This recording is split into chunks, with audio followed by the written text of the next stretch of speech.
Yo les postes, bienvenue dans cette nouvelle vidéo. Nono est avec nous, salut Nono.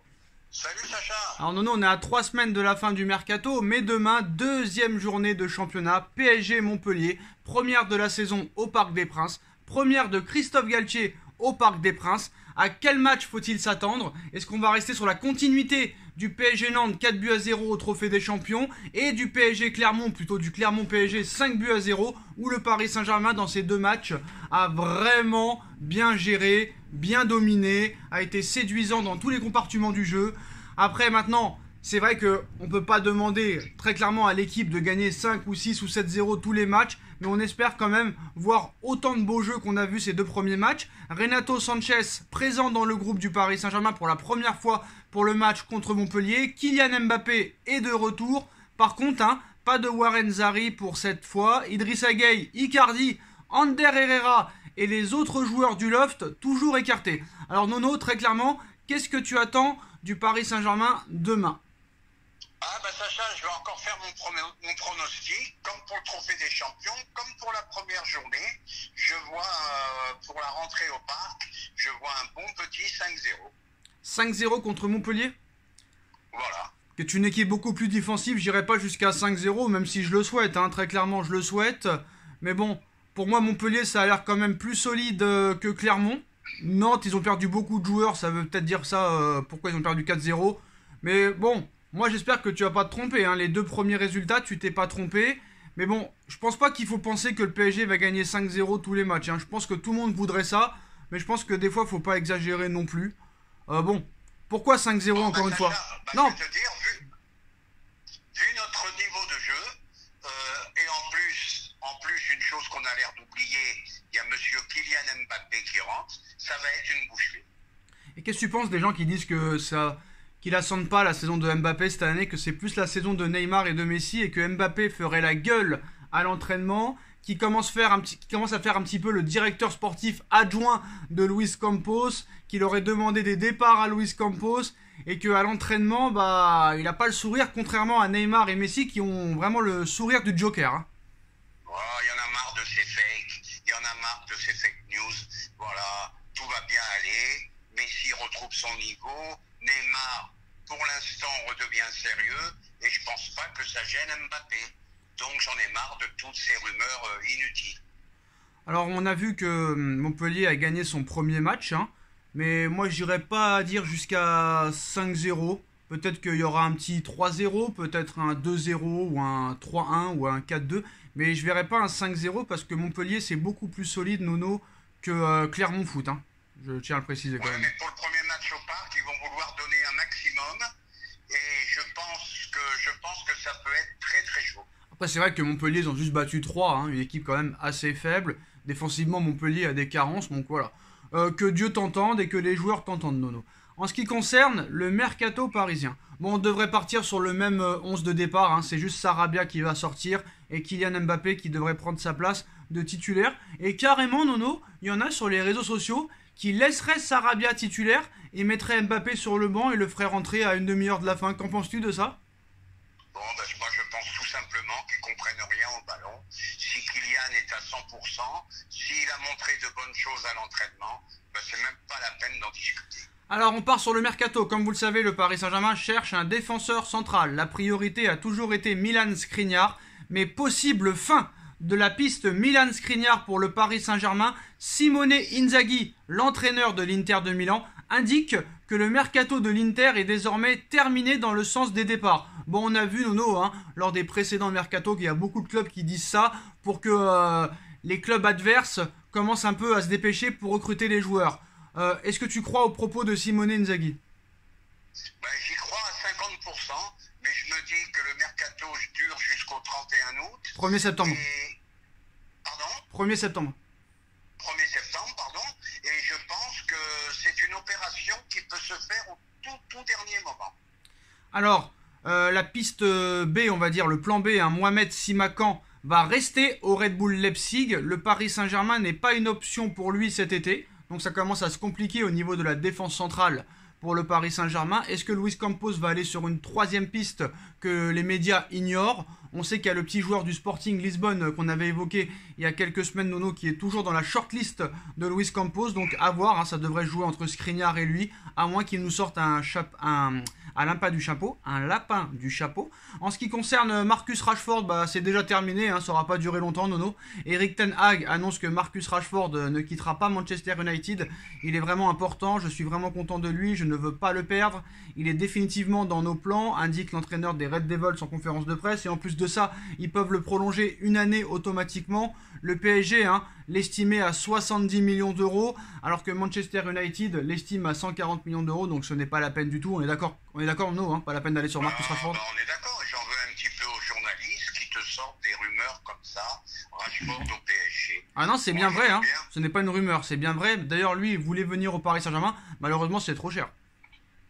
Alors si lui veut bien venir, il est à 1 an de la fin de son contrat, même s'il y a une prolongation qui est possible. Moi je vais te dire, tout est possible, encore même pour Rashford.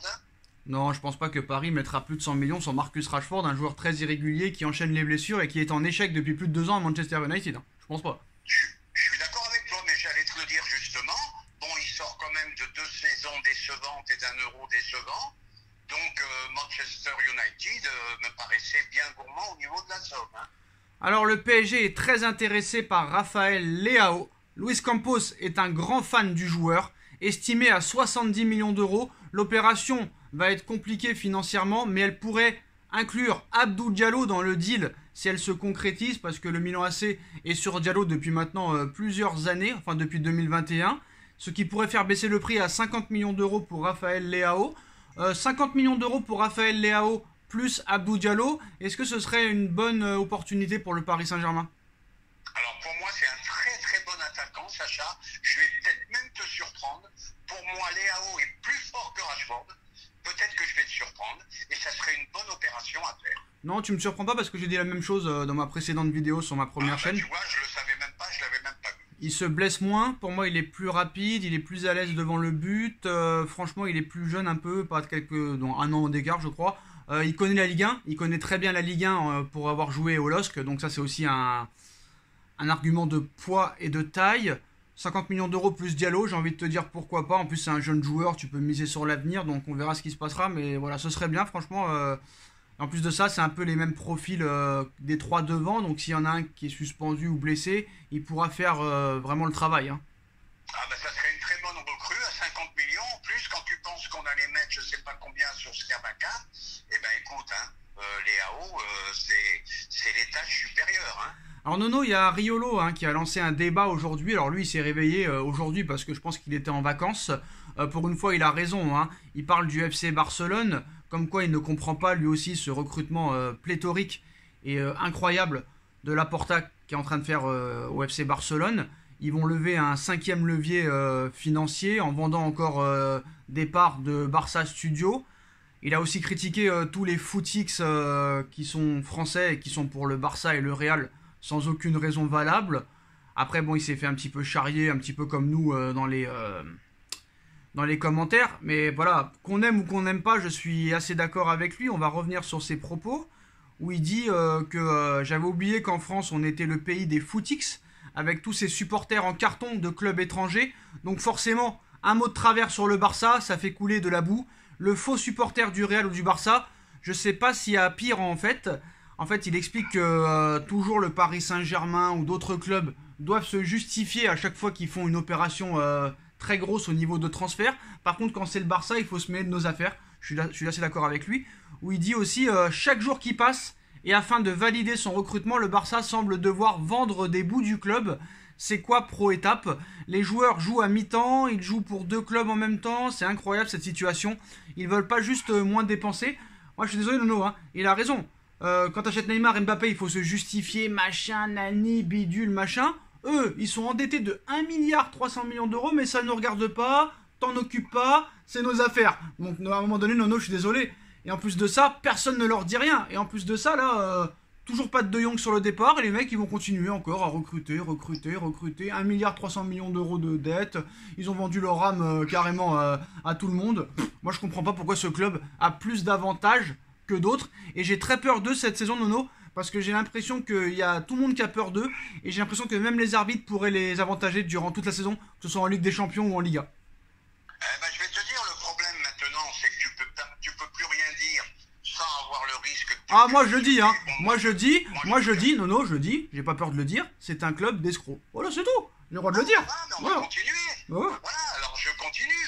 On peut plus rien dire sans avoir le risque de se faire insulter. Voilà, Riolo, pour une fois, je suis d'accord avec lui parce que je suis beaucoup en désaccord ces derniers temps avec lui. Voilà, aujourd'hui, tu apprends le Barça, voilà, de la magie. Il y a 100 millions qui rentrent aujourd'hui. Il y a Piqué qui veut jouer gratuitement. Il y a Dembélé qui baisse son salaire. Ils ont vendu les bijoux de famille. Ils sont en train de vendre toute la Catalogne. Et je le dis et je le répète, je m'excuse de me répéter. On en reparlera. Mais moi, ce qui me fait rire, Nono, c'est que les supporters qui sont en France et qui sont pour le Barça, ils comprennent tellement rien au football et ils comprennent tellement rien comment ça se passe à l'intérieur d'un club de football que leur seul argument, c'est soit de t'insulter ou te dire « Occupe-toi de ton PSG, ça ne te regarde pas ». Par contre, quand nous, on achète un joueur à 70-80 millions d'euros, on doit se justifier et rendre des comptes, Nono. Donc c'est incroyable quand même. Oui, mais c'est le problème des réseaux sociaux. On peut plus parler sérieusement, on peut plus dialoguer, c'est ça. On peut plus échanger. Voilà, dès que tu dis un mot sur leur club favori, t'es voué aux hégémonies. Voilà, c'est tout. Alors en ce qui concerne Dina et Bimbe, pour l'instant Francfort demande 7 millions d'euros, Paris va essayer de pousser jusqu'à 10. Et là Nono, je sais pas si tu as vu l'équipe aujourd'hui, Luis Campos, d'ici la fin du mercato, c'est-à-dire dans 3 semaines, voudrait 20 départs au Paris Saint-Germain. Faut m'expliquer comment il va faire.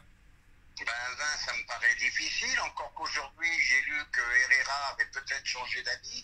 L'Atlético de Bilbao s'intéresse à lui, mais est-ce que l'Atlético de Bilbao est capable de lui donner un tel salaire, ou est-ce que ça va être encore un prêt, ou que c'est le PSG encore qui casque? Donc c'est très très délicat, mais 20 départs ça me paraît beaucoup. Alors Manchester United est intéressé par Mauro Icardi, Galatasaray aussi, il y a sa femme qui a parlé aujourd'hui, qui a à peu près clashé le PSG en disant quoi qu'il en soit, qu'il reste ou qu'il parte, il s'accrochera à ses 2 années de salaire et de contrat. Manchester United est intéressé, il pourrait y avoir un prêt avec une partie prise en charge par Manchester ou Galatasaray, bon ce sera un moindre mal. Après pour les autres départs ça paraît... Pour les autres... dit, allez vous faire foutre, il va prendre 900 000 euros pendant 2 ans, que ça vous plaise ou pas. Et pour les autres clubs, pour les autres joueurs ça paraît compliqué, mais bon, Kerrer pourrait être sur le départ très sérieusement, Abdou Diallo pourrait être sur le départ très sérieusement, Idrissa Gueye peut-être aussi, Rafinha va peut-être finir par partir. Mais bon, 20 départs, je vois pas comment ils calculent ça, parce qu'il n'y a aucun club qui est sur Julian Draxler. Il y avait Newcastle qui était dessus, mais il n'y a pas de nouvelles depuis. Puis voilà. Ouais, moi ça me paraît 20 départs. J'espère, ça sera que du bon pour le club. Mais 20 départs, ça me paraît beaucoup. Mais là, tu vois quand même qu'on est en train de payer les erreurs de Leonardo, quand même. On a vu le Real Madrid qui a recalé Cristiano Ronaldo. Pérez a entendu un supporter dire... Prends Cristiano, et il a dit, il a 38 ans, je peux pas le prendre, c'est fini. Et après il y a sa sœur qui a clashé Pérez, il a dit, ouais peut-être qu'il a 38 ans, mais au moins le mec il peut voler à 2,50 m de haut, en n'ayant aucun abdos qui bouge, c'est pas ton cas, espèce de vieux, je sais pas quoi, donc c'est le clash. Oui, mais là on arrive en n'importe quoi, elle insulte le plus grand président actuel du football, un mec d'un sérieux inimaginable. Imagine le Real qui gagne tout, qui prend que 2 recrues cette année, et qui pour moi seront encore parmi les favoris de la Ligue des Champions. Et ben voilà les postos, en tout cas demain 2e journée de championnat, 3e match officiel, est-ce que le Paris Saint-Germain va continuer sur sa lancée? Dites-nous en commentaire ce que vous en pensez, on like, on partage, on commente, on s'abonne, merci Nono d'avoir été là et on se retrouve très vite pour une nouvelle vidéo, tchuss.